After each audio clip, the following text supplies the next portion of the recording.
안녕하세요. 일반화학 1 챕터 7 이제 두 번째 파트 수업을 시작하도록 하겠습니다. 챕터 7의 두 번째 파트에서 이제 중요하게 우리가 다루게 될 내용은 앞에서 이야기했던 전자점 구조를 어떻게 실제로 그리느냐 그것에 대해서 주로 이야기를 해볼 예정입니다. 그래서 어떤 그리는 방법을 간단하게 우리 책에서 소개를 해 놓았는데 실제로는 여러분들의 연습과 경험이 굉장히 많이 필요합니다. 그래야지 우리가 어떤 임의의 분자 구조를 봤을 때 얘가 어떤 형태를 가질 것이다 라는 것을 그릴 수가 있거든요. 근데 여러분들이 연습 문제나 예제 같은 것들을 통해서 충분히 연습을 해 두시기를 권해드리겠습니다. 일단은 총 4개의 단계로 이루어져 있는 그 전자점 구조를 그리는 방법을 한번 알아보도록 하겠습니다. 먼저 첫 번째 단계는 그 분자나 이온이 가지고 있는 전체 원자과 전자의 수를 계산을 합니다.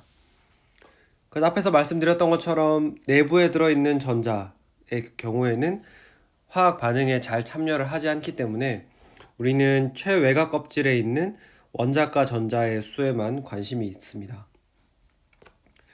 그래서 모든 원자의 전체 원자과 수를 전부 더하면 되겠습니다. 근데 만약에 여러분들이 그리려고 하는 대상이 양이온이거나 음이온인 경우에는 마지막에 전자 숫자를 조금 보정을 해 줘야 되는데요. 음이온의 경우에는 그 원자보다 혹은 분자보다 전자를 더 가지고 있다라는 거니까 1가 음이온의 경우에는 전자 1개를 더해주면 되겠고요. 2가 음이온인 경우에는 전자 2개를 더해주면 되겠습니다.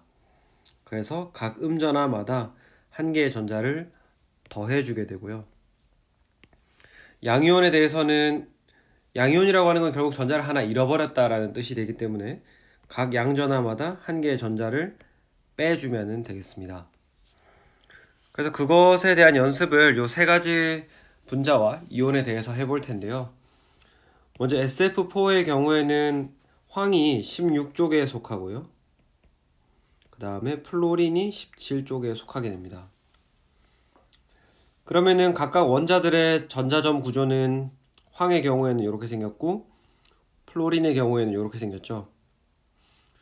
그러면 이 분자 SF4라고 하는 분자가 가지고 있는 전체 원자과 전자의 개수는 황에서 6개, 그 다음에 플로린이 7개 있는데 그게 4개 있으니까 총 34개의 전자를 가진다라고 이야기를 할 수 있습니다. OH-도 한번 봐볼게요. OH-는 16쪽이고 수소가 1쪽이죠. 그래서 각각 원자가 가지고 있는 원자과 전자수를 계산을 해보면 6 더하기 1, 7개가 되는데 여기 지금 음전하가 있죠. 1가의 음전하기 때문에 전자 1개를 더해주면 총 8개의 전자를 가지고 있다는 것 알 수 있습니다. 암모늄 이온의 경우에는 질소가 15족, 수소가 1족이니까 질소가 최각 전자 5개, 수소가 1개를 가지고 있는데 개수를 따라 세하려 보면은 이렇게 보면 9개가 나오죠. 근데 지금 여기 보시는 것처럼 양전하 1가의 양이온이기 때문에 1개를 빼주면은 총 8개의 전자를 가지고 있다라는 것 알 수가 있습니다. 그러면 넘어가 보도록 할게요. 이제 2단계는 원자 사이의 연결을 결정을 해야 됩니다. 연결이라고 하는 것이 결국에는 공유 결합을 어떻게 시킬 건가, 어떤 패턴으로 연결시킬 건가 하는 것이에요. 결국 여기가 여러분들의 경험과 직관이 굉장히 많이 작용하는 그런 단계가 되겠습니다. 그래서 SF4 이런 걸 봤을 때 누가 가운데 올 것인가 그런 것을 잘 결정을 해야 되는데요.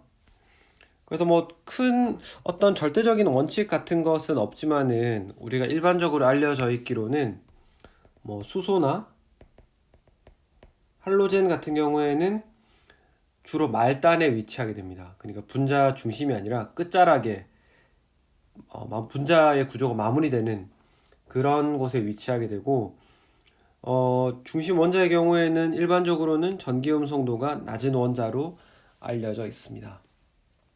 그래서 뭐 주기율표 상에서 비교적 가운데에 위치하는 뭐 주기율표 이렇게 있을 때에 대략 뭐 요런 데 위치하는 애들이 가운데 올 가능성이 높다라는 것이죠.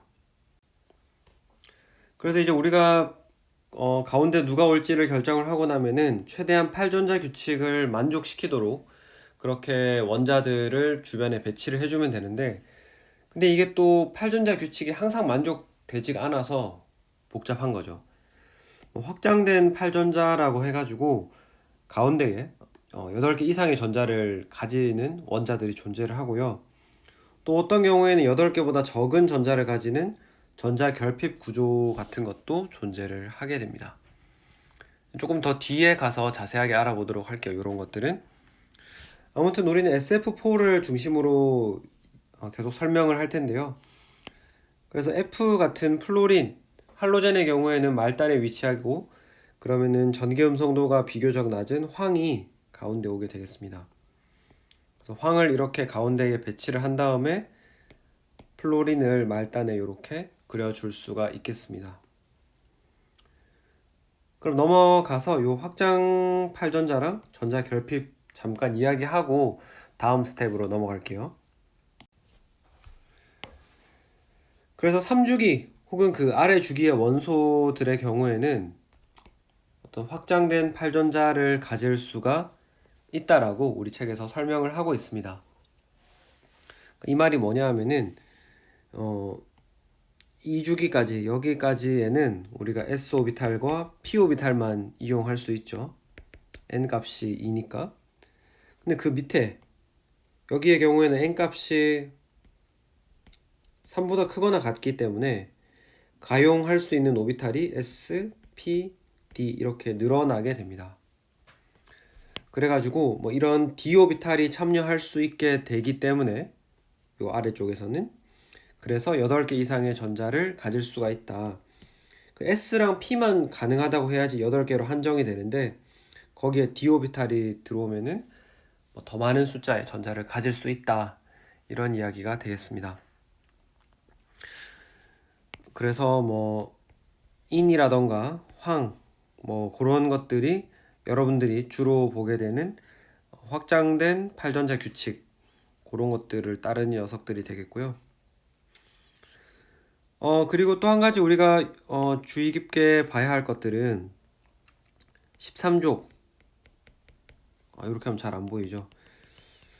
13족의 경우에는 좀 특이해요. 13족의 경우에는 뭐 이렇게 표시를 할 텐데요. 이 붕소나 알루미늄 같은 경우에는 주변에 최외곽 전자가 3개밖에 없죠. 그래서 여기에 어떤 원자들이 뭐 H가 와서 붙는다고 해볼게요. 이렇게 했을 때에 최외곽의 전자가 총 6개밖에 없습니다. 그러니까 8전자 규칙을 만족시키지 못하죠. 그래서 전자 결핍이 일어나게 됩니다. 그래서 13족은 뭐 근데 이럼에도 불구하고 아주 안정한 형태는 아니지만은 그래도 존재는 할 수 있는 그런 화합물이 되겠습니다. 그래서 13족이 조금 특이하다라는 것, 그리고 뭐 확장된 8전자 규칙 이렇게 예외가 2가지가 존재한다라는 것 기억을 하시면 되겠습니다. 근데 이제 한 가지 꼭 언급을 하고 지나가야 되는 것은 사실은 이 확장된 8전자 규칙이라고 하는 것이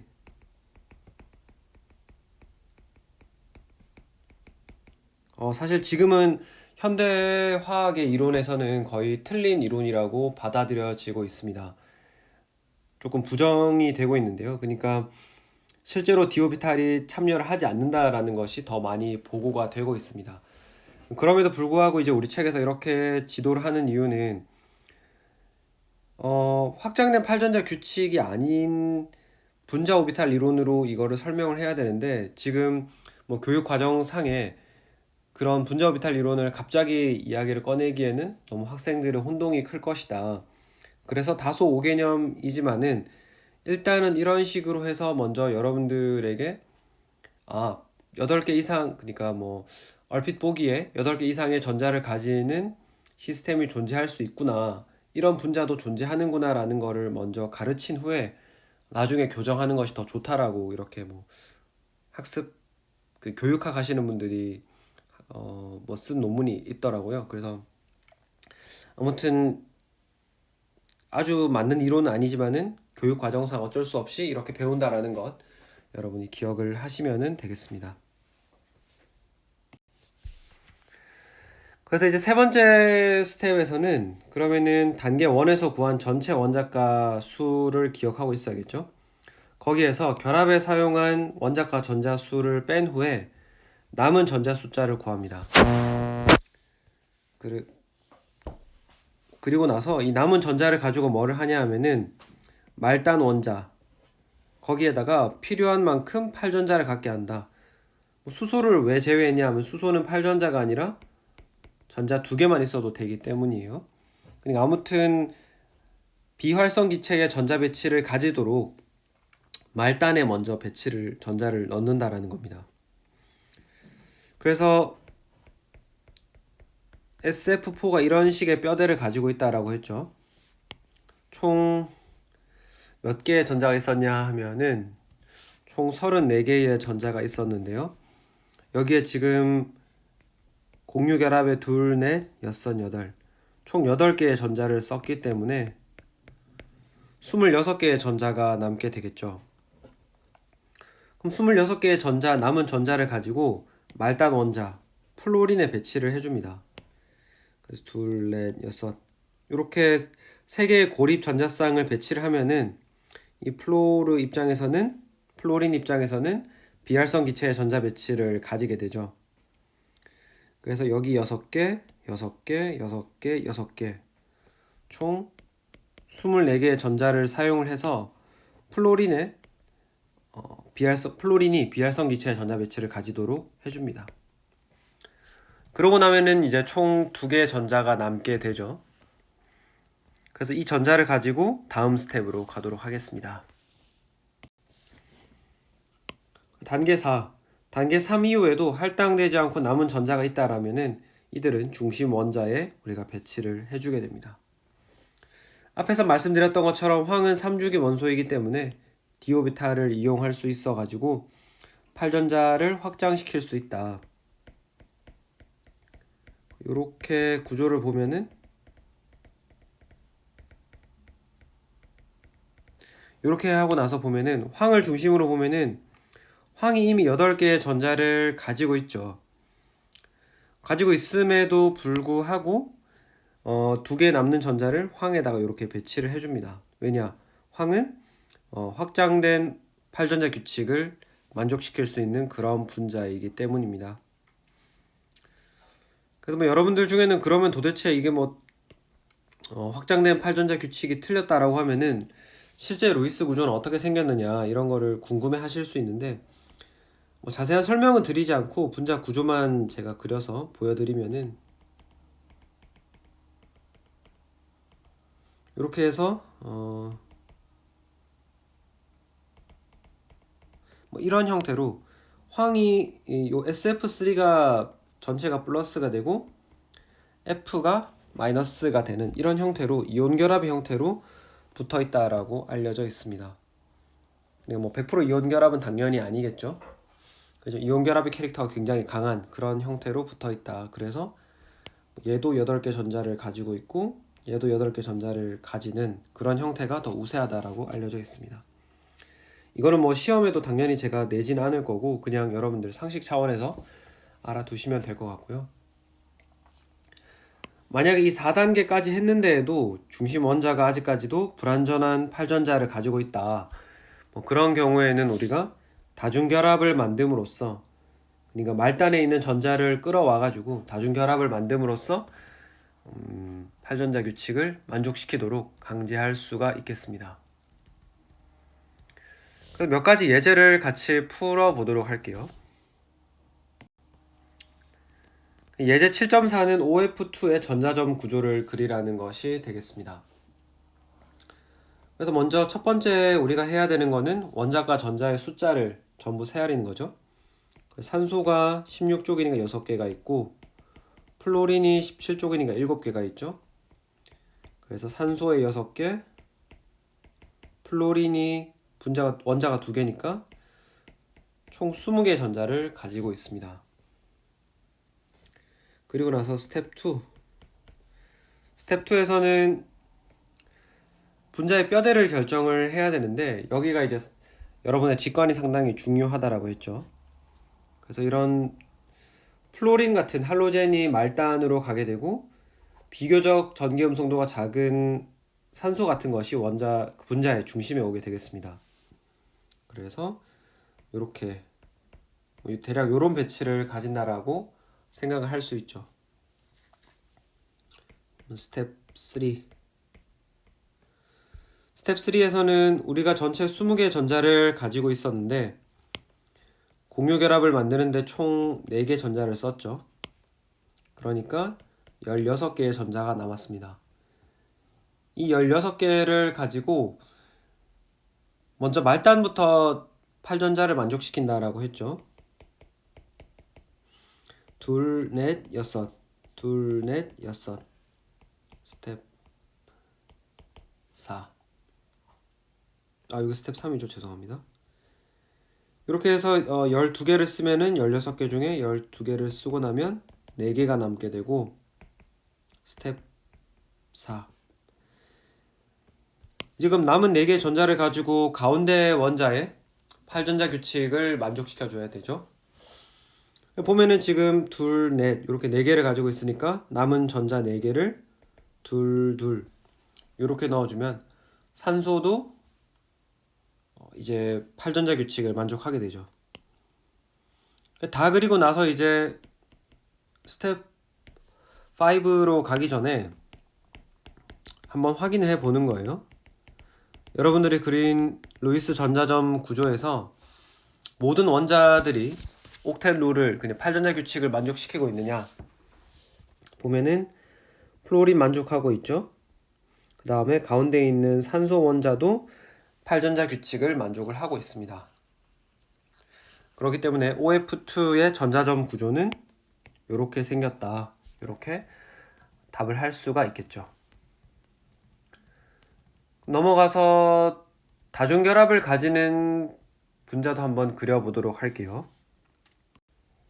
예제 7.5는 이제 포름알데하이드를 전자점 구조를 그려보라라는 것이 되겠습니다. 이것도 역시 똑같은 순서대로 진행을 하면 돼요. 스텝 1부터 CH2O니까 원자과 전자 수가 어떻게 되냐면, 탄소에 4개가 있고 수소가 1개 있는데 그 1개짜리가 2개 있고, 그 다음에 산소가 6개 있으니까 전자는 총 12개가 사용할 수 있는 그런 상태가 되겠습니다. 항상 이 스텝 2가 가장 어려워요. 분자의 뼈대를 결정하는 게 이 루이스 구조를 그리는 것에 거의 한 7-80%를 차지한다라고 할 수가 있는데요. 그래서 지금 여기 봤을 때 일단 수소는 중심이 될 수가 없죠. 수소는 제외하고 나면은 탄소가 중심이냐, 산소가 중심이냐, 뭐 이런 고민을 할 수가 있는데, 둘 중에는 그래도 전기 음성도가 조금 더 작은 탄소를 가운데에 배치하도록 하겠습니다. 그리고 나서 이제 그러면은 뭐 산소랑 수소를 이제 탄소에다 연결을 해야겠죠. 연결하면 뭐 이런 식이 될 겁니다. 근데 뭐 여러분들 중에는 뭐 이런 구조도 가능하지 않냐, 뭐 수소를 말단에만 배치하면 되니까 뭐 이런 것도 가능하지 않냐라고 질문을 하실 수가 있습니다. 네, 굉장히 좋은 지적이고, 근데 여기에 제가 드릴 수 있는 답변은, 많은 연습을 통해서 이 구조는 불가능하다, 그려보시면 나중에 잘 안 되거든요. 잘 안 돼 가지고 이게 더 타당한 올바른 구조다라는 거를 학습하는 수밖에는 없습니다. 그래서 뭐 이거를 어떤 원칙이 있으면 알려드릴 수 있을 텐데, 이 포름알데하이드라고 하는 구조 자체가 이렇게 생긴 거예요, 그냥. 그래서 이런 식의 조금 연습을 해야 된다라는 것, 네, 양해 말씀을 구하겠습니다. 아무튼 이렇게 할 수가 있고, 그러면 스텝 3. 총 12개의 전자 중에서 지금 3개의 결합을 만들었으니까 12 빼기 6 하면 6개의 전자가 남아있게 되죠. 여섯 개의 전자를 가지고 말단부터 채워 온다라고 말씀을 드렸습니다. 보면은 수소 같은 경우에는 이미 결합을 만드는 것만으로도 8전자 규칙을 만족하죠. 전자 두 개를 가지게 되니까. 수소는 신경 쓸 필요가 없고, 그럼 이 남은 6개의 전자를 누구한테 줄 거냐 하면 바로 산소한테 이렇게 주게 될 겁니다. 그러면 스텝 4가 6개 전자가 남았는데 산소한테 6개를 써버렸으니까 전자가 남지 않죠? 그럼 이제 스텝 5로 가보겠습니다. 이제 모든 원자들이 8전자 규칙을 만족했는가 그걸 확인해 봐야 되는데, 수소 만족했고 산소도 만족했어요. 근데 보면은 문제는 탄소, 이 가운데 있는 탄소를 파란색으로 해볼게요. 탄소의 경우에는 6개의 전자밖에 없습니다. 그래서 8전자 규칙을 만족하지 못하고 있죠. 그래서 우리가 스텝 5에서는 뭐를 하냐 하면은, 만약에 이 스텝 4까지 했는데 가운데 있는 중심 원자가 8전자 규칙을 만족하지 못하고 또 더 남은 전자도 없다. 그러면 우리는 다중결합을 이용한다라고 말씀을 드렸습니다. 여기 있는 전자 한 쌍을 고립 전자쌍으로 두지 말고 이 아래로 끌고 내려와 가지고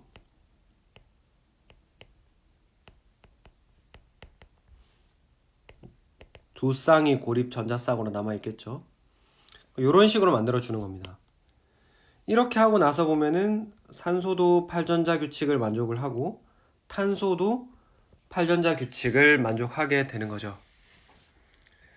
그래서 우리가 예상할 수 있는 것은 포름알데하이드의 경우에는 탄소와 산소 사이가 이중 결합을 가지고 있다라는 것, 이렇게 확인을 할 수가 있겠습니다.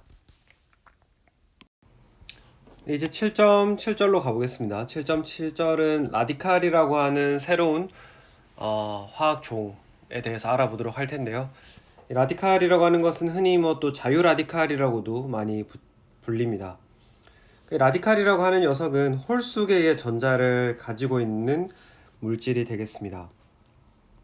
그래서 홀수 개의 전자를 가지고 있다라고 하는 것은 반드시 하나의 오비탈은 절반만 채워져 있다라는 뜻이 되는 거죠. 그죠? 오비탈에는 두 개의 전자가 짝을 지어서 알파, 베타 이런 식으로 들어갈 수 있는데, 홀수 개라고 하는 거는 필연적으로 이렇게 하나만 들어있는 오비탈이 존재한다라는 것이 되겠습니다. 그래서 이렇게 존재하는 홀전자, 짝지어지지 않은 전자들은 이 짝을 지으려고 하는 경향성이 굉장히 강합니다. 그래가지고 반응성이 아주 크다. 그래서 어딘가에 가서 붙어가지고 이 부족한 부분을 채우려고 한다라는 것. 그래서 얘네들이 화학 반응을 급속하게 진행시킨다라는 것도 기억을 해두시면 되겠습니다. 그래서 우리 몸에 존재하는 노화를 일으키는 것들이 활성산소라고 하는 그 라디칼이 되겠습니다. 그래서 라디칼이 어떤 예제들이 있는지 한번 살펴보고, 그리고 걔네들이 어떤 식으로 안정화가 되는지도 한번 보도록 하겠습니다. 그래서 염소 원자의 경우 좋은 라디칼의 좋은 예가 되겠는데, 보시면 7개의 전자를 가지고 있기 때문에 둘둘둘 이렇게 고립 전자쌍으로 배치를 하고 하나가 이렇게 남게 되죠. 이게 바로 홀전자입니다. 그래서 이렇게 염소 원자 자체는 굉장히 불안정한 형태예요. 반응성이 굉장히 큽니다. 그래가지고 또 다른 염소 원자와 만나서 이 홀전자를 서로 공유를 함으로써 짝지은 전자, 결합 전자쌍을 만드는 형태가 있겠고요. NO2 같은 경우에도 전자를 전부 세알해 보면 질소에 5개, 산소에 6개가 있으니까 총 17개의 전자를 가지게 되고, 루이스 전자점 구조를 그리는 걸 우리가 뒤에 가서 연습을 해볼 텐데요. 아무튼 이런 형태로 생겼습니다. 이런 형태로 생겼고, 이 17개의 전자, 홀수개의 전자이기 때문에 필연적으로 이런 홀전자가 발생할 수밖에 없습니다. 이렇게 홀전자를 가지고 있는데, 그러면은 얘가 그냥 단독으로 혼자 안정한 형태를 유지하는 것이 아니라 이런 결합 전자쌍을 만들어서 서로 안정한 형태를 가지려고 하죠. 내가 홀전자 하나, 너가 홀전자 하나를 내 가지고 그거를 가지고 결합 전자쌍을 만들게 되겠습니다. 그래서 예제 7.6을 같이 한번 풀어보도록 할게요. 예제 7.6은 일산화질소의 전자점 구조를 그리시오. 이제 기본 스텝은 앞에서 한 것과 전부 똑같습니다. 스텝 1. 최외곽 전자의 개수를 구해야 되죠. 질소 5개, 산소 6개에서 총 11개의 전자를 가지고 있습니다. 홀수계이기 때문에 여러분들은 요거는 라디칼이겠구나 라는 것을 알 수가 있죠. 스텝 2. 그냥 원자가 두 개밖에 없기 때문에 그냥 NO 이런 형태로 생겼다라는 것 알 수 있겠고요. 그 다음에 이제 이 11개의 전자에서 결합에 사용한 2개를 빼고 9개의 전자를 이용을 해가지고 전자들을 배치를 해야 되죠. 여기서는 사실 말단이라는 개념이 없잖아요. 2개밖에 없으니까. 여기서는 그래도 전자를 더 좋아하는, 전기 음성도가 더 큰 산소를 먼저 8전자 규칙을 만족하도록 배치를 해주겠습니다. 그러면은 2, 넷, 6. 그럼 9개 중에 6개를 사용했기 때문에 전자 3개가 남게 되죠. 이 남는 3개는 그럼 어디로 가야 되겠습니까? 당연히 남아있는 또 다른 하나 원자 질소에다가 이렇게 3개를 배치를 해주면 되죠. 근데 이렇게 배치를 하고 나서 보면은 산소 원자는 옥텟 룰, 그냥 8전자 규칙을 잘 만족하는데 질소의 경우에는 전자가 5개밖에 없습니다. 굉장히 부족한 상태죠. 그래서 우리가 이렇게 한쪽이 전자가 너무 부족한 형태로 존재하게 되면은 다중결합을 만들어서 좀 해결을 할 수 있다라고 말씀을 드렸습니다. 이렇게 끌고 내려오면은 나머지는 그대로 그릴게요. 이렇게 되겠죠? 이렇게 되면은 8개 전자가 있고 여기는 이제 7개 전자가 있게 되겠습니다. 물론 질소가 여전히 8전자 규칙을 만족시키지 못했지만은 라디칼의 경우에는 어떻게 해도 8전자 규칙을 만족시킬 수가 없죠. 그래서 이런 형태로 우리가 NO가 존재한다라는 것을 이해를 할 수가 있겠습니다.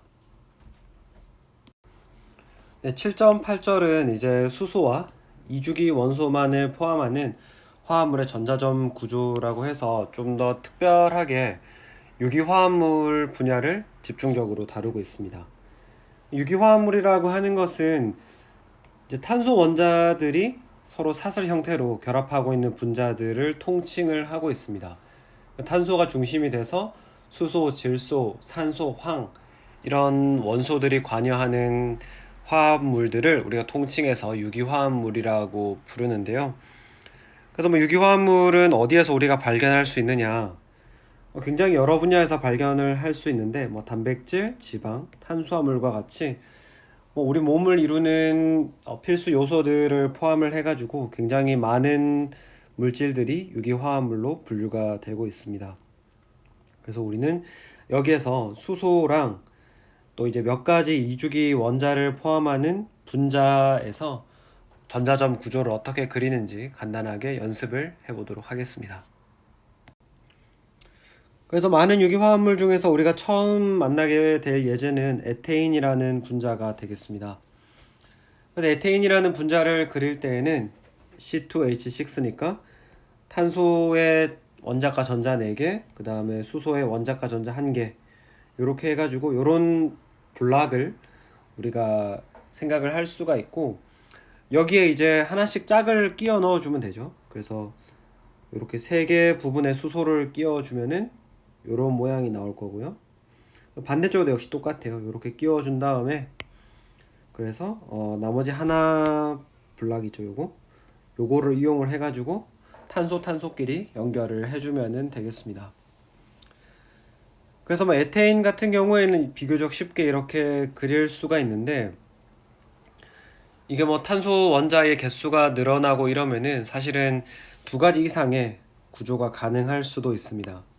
그래서 근데 이런 부분들은 보다 더 자세하게 유기화학에서 다루게 될 내용이기 때문에 그냥 그렇구나라는 사실 정도만 알고 우리는 넘어가도록 하겠습니다. 예제 7.7을 같이 한번 풀어보도록 하겠습니다. 그래서 아세틸렌 C2H2의 전자점 구조를 한번 그리는 연습을 해보도록 할게요. 그래서 아까 전에는 방금 전까지만 했을 때는 우리가 중심이 하나인 그런 분자들을 그려보았는데요. 이제는 중심이 두 개 이상인 그런 구조들이 되겠습니다.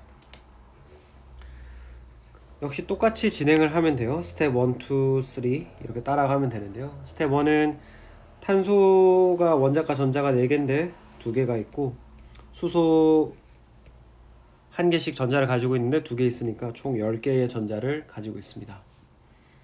거듭 말씀드리지만은 스텝 2가 가장 중요해요. 이 구조가 어떻게 생겼을까 이거를 잘 생각해서 잘 상정을 해야 되는데 탄소로 이렇게 연결을 할 수가 있겠고 수소는 이제 이 말단 부분에 올 거라는 걸 예상을 할 수 있습니다. 그러면 총 10개의 전자 중에서 우리가 몇 개를 썼나요? 10개 중에서 6개를 썼으니까 4개가 남는 걸 알 수가 있습니다.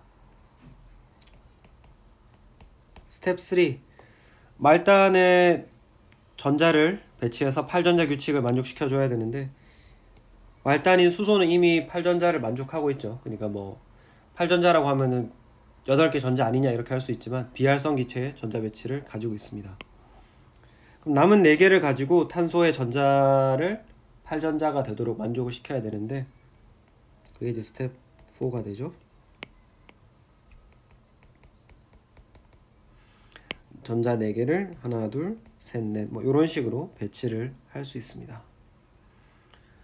이제 스텝 5 모두 다 8전자 규칙을 만족했느냐 보면은 수소는 잘 만족을 하고 있는데 탄소는 지금 양쪽 다 6개씩 밖에 가지고 있지 못하죠. 그래서 우리가 이 전자 쌍을 공유를 시켜 보겠습니다. 그러니까 다중결합을 만들어 본다는 거죠. 그래서 두 쌍을 추가해 가지고 총 3쌍의 전자 쌍이 공유되도록 하고 나서 보면은 뭐 수소는 앞에서 만족한다는 거 말씀드렸고 탄소의 경우에도 8전자 규칙을 만족한다라는 것 우리가 확인을 할 수가 있겠습니다. 그래서 아세틸렌의 전자점 구조는 이런 형태, 탄소와 탄소 사이가 삼중 결합을 하고 있는 형태라는 것 쉽게 확인을 할 수 있습니다. 이제 7.9절은 공명에 대해서 이야기를 해보도록 하겠습니다. 공명의 개념을 이야기하기 위해 우리가 분자를 하나를 예를 들어 볼 텐데요. 바로 오존 분자가 되겠습니다. 그래서 오존 분자를 우리가 루이스 구조를 그리게 되면은 총 18개의 전자가 있고요. 산소 원자 3개니까 이렇게 그릴 수가 있을 거고 그 다음에 바깥에서부터 이렇게 만족시켜 오면은 이런 구조를 그릴 수가 있습니다. 가운데 이렇게까지 할 수가 있겠네요. 이렇게 한 다음에 근데 지금 보면은 바깥쪽에는 8전자를 만족하는데 안쪽에는 8전자를 만족하지 못하고 있죠. 6개 전자밖에 없습니다. 그럼 우리가 이럴 때에 어떤 식으로 8전자 규칙이 만족되도록 했나요? 이런 바깥 말단에 있는 고립 전자쌍을 밑으로 끌어내려 가지고 이렇게 내려 가지고 결합 전자쌍을 다중결합을 만듦으로써 8전자 규칙을 만족시키도록 했습니다. 근데 그럼 여러분들에게는 두 가지 선택지가 있어요. 여기 밑에 그림으로 볼게요. 여기 보시면은 여기에 있는 고립 전자쌍을 가져와 가지고 결합을 만들 건가, 이런 형태로 만들 건가, 혹은 이쪽에 있는 고립 전자쌍을 가져와 가지고 아래와 같은 형태로 만들 건가, 이런 선택의 문제가 생깁니다. 근데 여러분들이 그러면은 어떤 걸 선택해야 될까 혼란이 오게 되죠. 실제 우리가 오존 분자를 컴퓨터 시뮬레이션을 통해 가지고 포텐셜 지도를 한번 그려보면은 이런 식으로 양쪽이 동일합니다. 그렇기 때문에 뭔가 그렇다면은 우리가 루이스 구조를 이렇게 그려도 정확하지 않고 이렇게 그려도 정확하지 않다라는 것을 알 수가 있죠. 그래서 오존의 전자점 구조는 앞에서 그린 두 가지 구조 모두 다 가능하지만은 사실은 둘 다 옳은 구조가 아닙니다. 왜냐하면은 우리가 측정한 것, 포텐셜 지도를 포함을 해가지고 오존 분자 내에 산소와 산소의 결합 길이는 128 피코미터로 두 쪽이 모두 같아요. 그러니까 뭐 이런 구조라고 했을 때 이렇게 했을 때 여기도 128 피코미터고 여기도 128 피코미터인 거예요. 만약에 뭐 이런 구조가 맞다라고 했으면은 왼쪽이 더 짧고 오른쪽은 좀 더 긴 형태를 가지고 있어야 되죠. 실험적으로 밝혀진 구조가 이런 양쪽이 동일한 구조이기 때문에 우리는 앞에서 그린 그 어떤 구조도 하나의 구조만으로는 올바른 오존의 형태를 나타낼 수 없다라는 것을 알 수가 있습니다. 결국에 이 두 개의 결합 길이가 같다라고 하는 것은 어떤 것을 나타내냐 하면은 이중 결합이 한쪽에만 고정이 되어 있는 것이 아니라 이중 결합의 전자들이 분자 전체에 비편재화되어 있다. 즉 좀 더 쉽게 말해서 두 개의 산소 결합에 퍼져 있음을 우리가 알 수가 있겠습니다. 그러면은 여러 개의 루이스 구조가 가능할 때에 공명 구조라는 것이 어떤 것인지를 다음 페이지에 가서 한번 보도록 하겠습니다. 그래서 공명 이론이라고 하는 것은 레조넌스 시어리라고 영어로 부르는데요. 실제로 많은 분자들이 루이스 전자점 구조를 그려보면은 딱 하나의 전자점 구조로 나타낼 수 있는 것이 아니라 두 개 이상의 전자점 구조의 혼합으로 나타낼 수 있게 됩니다. 그러면 우리가 공명 구조를 나타낼 때 사용하는 표기법들을 조금 알아볼 텐데요. 구분 화살표는 어떤 우리가 하나의 루이스 전자점 구조에서 다른 전자점 구조로 바뀌어 갈 때에 전자들이 재배열되는 것을 나타내고 있습니다. 다음 페이지에 가서 실제 예로 좀 더 자세하게 설명을 드릴게요. 그리고 이런 이동을 통해 가지고 전자들이 새로운 결합을 형성을 할 수도 있고 그냥 새로 공유 전자쌍이 될 수도 있고 뭐 결합 전자쌍이 될 수도 있고요. 그것이 이제 고립 전자쌍으로 이렇게 전자 이동에 의해서 공유 전자쌍과 고립 전자쌍 사이에 상호 전환이 일어날 수 있게 됩니다. 한 가지 여러분들이 꼭 기억하셔야 되는 중요한 내용은 공명 구조를 그릴 때에는 원자의 배치는 움직이지 말고 전자들만 움직여야 한다라는 것 꼭 기억을 해두시면 되겠습니다. 다음 페이지로 가서 오존의 공명 구조를 조금 더 자세하게 이야기를 해볼게요. 그래서 오존의 경우에는 앞에서 그렸던 이런 루이스 구조가 가능하다라고 말씀을 드렸습니다. 그리고 또 다른 가능한 루이스 구조는 이런 오른쪽에 구조가 있다라고 했죠. 그러면은 왼쪽에 있는 루이스 구조를 오른쪽의 모양처럼 바꾸려면은 어떻게 하면 되냐? 바로 왼쪽에 있는 고립 전자쌍 하나를 이렇게 결합 전자쌍으로 바꿔주고 그러면은 중간 구조를 제가 한번 그려볼게요. 이렇게 되어가지고 양쪽의 산소들은 8전자 규칙을 잘 만족해서 좋은데 이 가운데 있는 산소가 이제 총 10개의 전자를 가지게 되죠. 8전자 규칙을 위배하게 됩니다. 그러면은 가운데 산소 원자도 8전자 규칙을 만족하면서 오른쪽에 있는 산소 원자도 8전자 규칙을 만족할 수 있는 방법은 이 공유 전자쌍 하나를 고립 전자쌍으로 바꿔주는 거예요. 그래서 공유 전자쌍 하나를 이렇게 고립 전자쌍으로 바꿔주는 겁니다.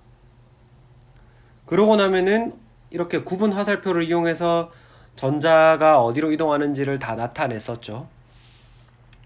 그렇게 나타내고 나서 보면은 오른쪽의 구조와 같이 된다라는 것을 알 수 있습니다.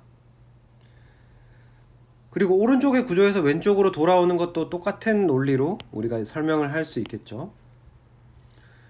그렇게 해서 이렇게 여러 가지 루이스 구조가 가능할 때에 얘네들이 공명 상태에 있다 그러고, 그 공명 상태를 나타내는 것이 바로 이 양쪽 화살표가 되겠습니다.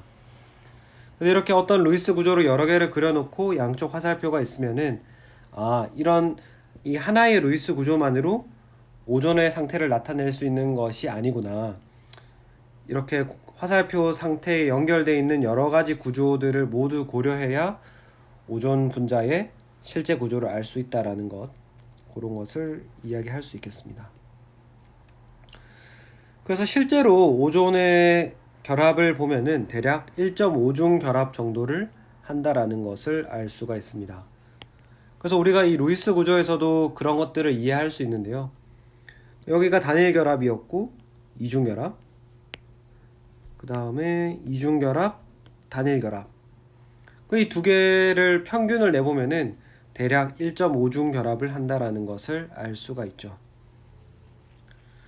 그래서 이런 식으로 화살표를 이용을 해가지고 루이스 구조를 나타내기도 하고, 어떤 경우에는 공명 혼성이라고 해서 이 실선과 점선의 조합을 이용을 해가지고 단일 결합과 이중 결합의 중간 형태다라는 것을 강조하기도 합니다.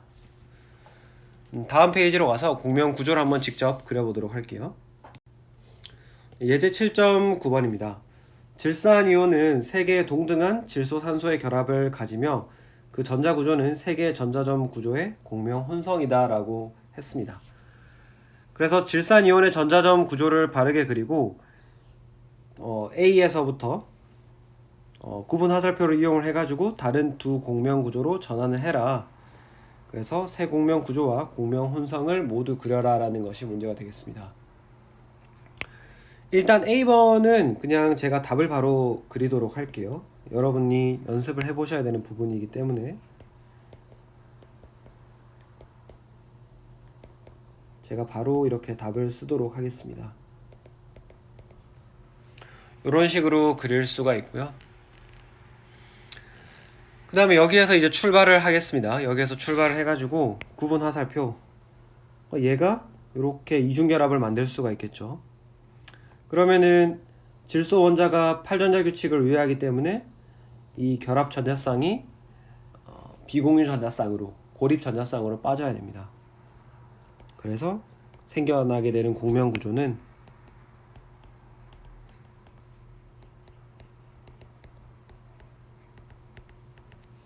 이렇게 될 수가 있고요. 그 다음에 또 다른 공명 구조는 뭐냐 하면은, 이번에는 여기가 내려와서 이중결합을 만들고 여기가 고립 전자쌍으로 튕겨져 나가는 또 공명 구조예요.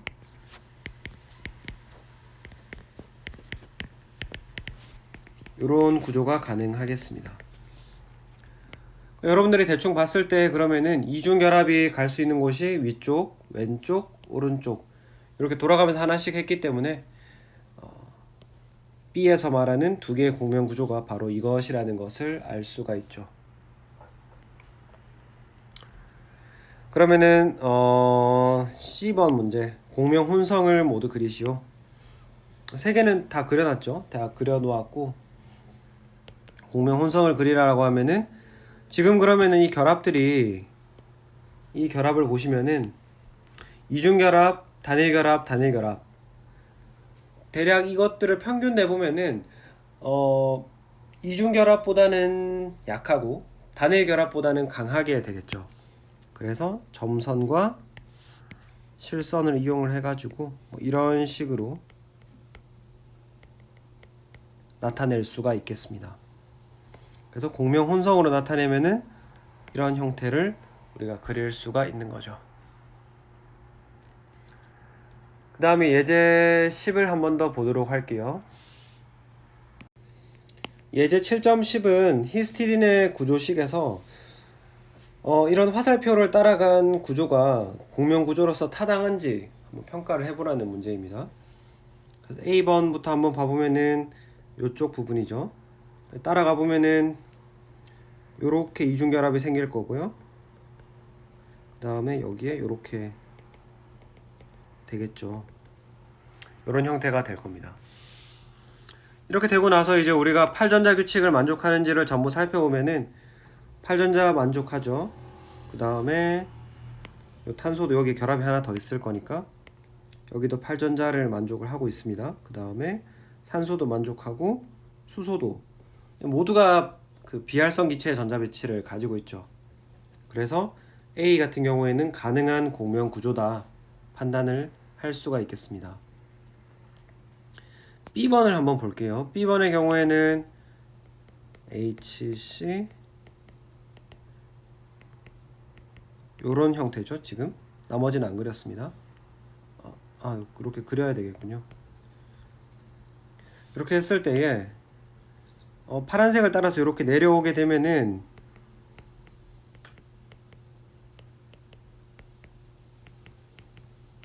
이렇게 해야 되겠죠. 이렇게 되니까 질소의 경우에는 8전자 규칙을 잘 만족하고 있지만은 이 탄소의 경우에는 지금 총 10개의 전자 둘, 넷, 여섯, 여덟, 10개의 전자를 가져가지고 8전자 규칙이 위배되죠. 그래서 이런 공명 구조는 타당하지 않다. 이런 화살표를 따라간 것은 공명 구조로 받아들일 수 없다라고 할 수가 있겠습니다. 네, 이제 마지막 내용으로 넘어가 보도록 하겠습니다. 네, 7장의 마지막 내용은 형식 전하라는 것이 되겠습니다. 형식 전하라고 하는 것은 분자나 다원자 이온에서 그 원자가 가지게 되는 어떤 가설적인 전하예요. 그러니까 말 그대로 형식 전하라는 말을 우리가 사용을 하는 거죠. 여기에서 이거 우리가 형식 전하를 계산하는 것은 어떤 공유 결합을 만들었을 때 그 공유 결합을 통해서 내가 얼마나 많은 전자를 기여하고 혹은 외부로부터 다른 원자로부터 전자를 얻었는가라는 것을 계산하는 것이 되겠습니다. 그래서 실제로 어떻게 계산하는지를 바로 다음 페이지에 가서 확인해 보도록 하겠습니다. 형식 전하를 계산하는 방법은 자유 원자의 원자가 전자수, 그러니까 그 원자가 화학 결합을 형성하기 전에 그냥 혼자 있을 때 원자 상태에 얼마나 원자가 전자를 가지고 있느냐, 거기에 결합에 사용한 원자가 전자수를 빼주면 되겠습니다. 그래서 형식 전하를 계산할 때 우리는 순수 공유 결합을 가정을 하게 됩니다. 그러면은 결합 원자의 원자가 전자수를 어떻게 계산하느냐, 만약에 이런 식의 결합이 있다라고 하면은 실제로 이 공유 전자쌍을 배위 결합에서처럼 한쪽이 일방적으로 줬을 수도 있죠. 그러니까 이렇게 만나서 이게 됐을 수도 있고, 이게 만나서 이렇게 됐을 수도 있죠. 이 전자쌍이 어디에서 왔는지는 사실 모른단 말이에요. 근데 형식 전하를 계산할 때는 우리는 100% 순수 공유 결합을 가정하고 그냥 무조건 이런 상태에서 왔다라고 가정을 하게 될 겁니다. 그렇기 때문에 결합 원자의 원자가 전자수라고 하는 것은 결합 전자수의 반틈, 그리고 내가 가지고 있는 비결합 전자수를 더한 것이 바로 결합 원자의 원자가 전자수가 되는 것입니다. 다음 페이지에 가서 실제 예를 보면서 한번 이야기를 해볼게요. 그래서 암모늄 이온이 이런 루이스 전자점 구조를 가지고 있습니다. 그러면은 이 수소의 입장에서 한번 계산을 해보도록 할게요. 수소의 입장에서 봤을 때 수소 원자가 가지고 있는 원자가 전자는 한 개를 가지고 있죠. 그러면은 그리고 결합을 통해서 결합 전자에서 이제 이 수소가 몇 개를 기여했느냐, 2분의 1씩 기여한다라고 했죠. 여기에 2분의 1이 나중에 곱해질 겁니다. 그 다음에 결합수소의 비결합 전자, 고립 전자쌍이 하나도 없죠. 0. 형식 전환은 어떻게 계산합니까? 고립수소의 원자가 전자 1개에서 결합수소의 결합 전자 2개 중에 2분의 1개만 수소가 기여했다라고 가정하는 거죠. 몇 번 말씀드리지만 순수 공유 결합을 가정하고 있습니다. 그 다음에 비공유 전자쌍 빼주면은 없으니까 수소의 형식 전환은 0이다 라는 것 알 수가 있습니다. 이번에는 질소를 한번 생각해 볼게요. 질소를 생각해 보면 질소는 자유 원자 상태에서 총 5개의 원자과 전자를 가지고 있습니다. 근데 그러면은 결합에 참여하고 있는 전자는 총 몇 개인가요? 둘, 넷, 여섯, 여덟. 8개가 있고요. 비결합 전자쌍, 고립 전자쌍은 없기 때문에 0개죠. 그럼 형식 전환은 어떻게 됩니까? 고립 질소가 5개를 가지고 있었는데 8개 중에 반틈은 이제 질소가 낸 거가 되죠. 그러니까 4개를 빼주게 되고, 거기에 비결합 전자는 하나도 가지고 있지 않으니까 0개를 빼주면은 총 1개의 형식 전하 플러스 1의 형식 전하를 가진다라는 것 알 수가 있습니다.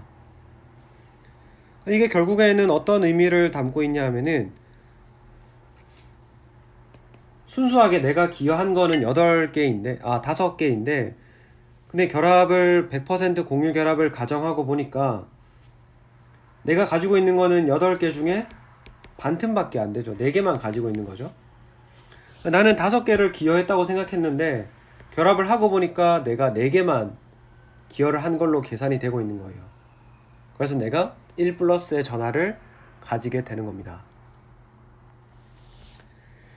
그러면 이 형식 전하라고 하는 값이 어디에 쓸 수 있는지 한번 알아보도록 하겠습니다. 형식 전하라고 하는 것은 우리가 여러 가지 가능한 공명 구조 중에서 보다 실제 구조에 중요한, 보다 의미가 있는 공명 구조를 찾는 것에 사용을 할 수가 있습니다. 그래서 우리가 계산할 때에 작은 형식 전하를 가지는 것이 선호된다. 왜냐하면은 전하가 한쪽에 쏠린다라는 것 자체가 불안정한 것을 의미를 하거든요. 그래서 형식 전하가 없는 것이 마이너스 1가보다 선호되고, 또 마이너스 1가는 뭐 그래도 불안정하지만 마이너스 2가보다는 더 선호된다라는 것을 알 수 있습니다. 그리고 두 번째 원칙, 음의 형식 전하는 전기음성도가 큰 원자에 위치해야 된다.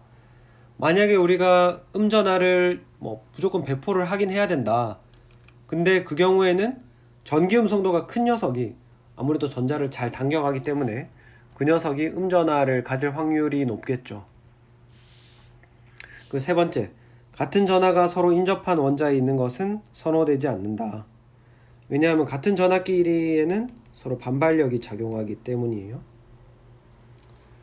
그래서 우리가 N2라고 하는 분자의 공명 구조는 이렇게 크게 3가지를 그려볼 수가 있습니다. 그럼 이 3가지 중에서 어떤 게 가장 실제 구조에 가깝고 의미가 있는지를 한번 생각해 보도록 할게요. 먼저 이 3번째 구조는 우리가 좀 배제를 할 수 있을 것 같아요. 왜냐하면은 3개를 비교했을 때에 형식 전하도 가장 큰 값을 가지고 있고, 또 플러스끼리 인접해 있기 때문에 이 사이에도 반발력이 클 겁니다. 그러니까 이런 구조는 우리가 좀 타당하지 못하다, 배제를 할 수가 있겠고요. 그럼 결국 첫 번째와 두 번째 사이에 선택이 되는데, 둘 다 보니까 플러스 1, 마이너스 1, 플러스 1, 마이너스 1. 형식 전하의 크기는 똑같아요. 근데 이제 형식 전하 플러스 마이너스가 누구에 있는지가 또 중요한 문제가 됩니다. 보면 첫 번째 구조의 경우에는 산소에 마이너스가 주어져 있고, 두 번째 구조는 산소가 중성인 대신에 질소가 마이너스를 가지고 있죠. 여기서는 이제 두 번째 규칙이 작동하게 되는데요. 음의 형식 전하를 부여해야 하는 상황에서는, 어쩔 수 없는 상황에서는 전기 음성도가 큰 원자에 배치를 해야 된다. 그러니까 질소랑 산소를 비교했을 때에는 산소가 전기 음성도가 더 크기 때문에 1번의 구조가 조금 더 타당한 구조, 질소가 삼중결합을 가지고 질소 산소가 단일결합을 가지는 것이 보다 더 올바른 구조라고 이야기를 할 수가 있겠습니다. 다음 페이지로 넘어가서 형식 전하 계산을 한번 연습해 보도록 하겠습니다. 예제 7.11은 SO2의 전자점 구조에서 각 원자의 형식 전하를 계산하시오 라고 되어 있습니다. 그래서 저는 이런 문제를 풀 때에 각 원자의 원자과 전자가 몇 개인지를 이렇게 밑에 써주고요. 다 666이죠. 16쪽이니까. 그 다음에 결합전자는 몇 개냐. 앞에서 말씀드렸던 것처럼 이렇게 100% 공유 결합을 가정을 하면은 반반으로 나누면 돼요. 그러면은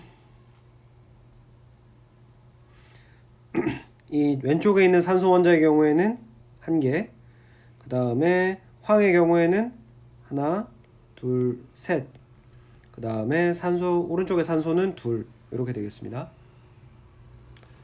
그 다음에 결합에 참여하지 않은 고립 전자의 개수 둘, 넷, 여섯, 둘, 둘, 넷, 이렇게 써주죠.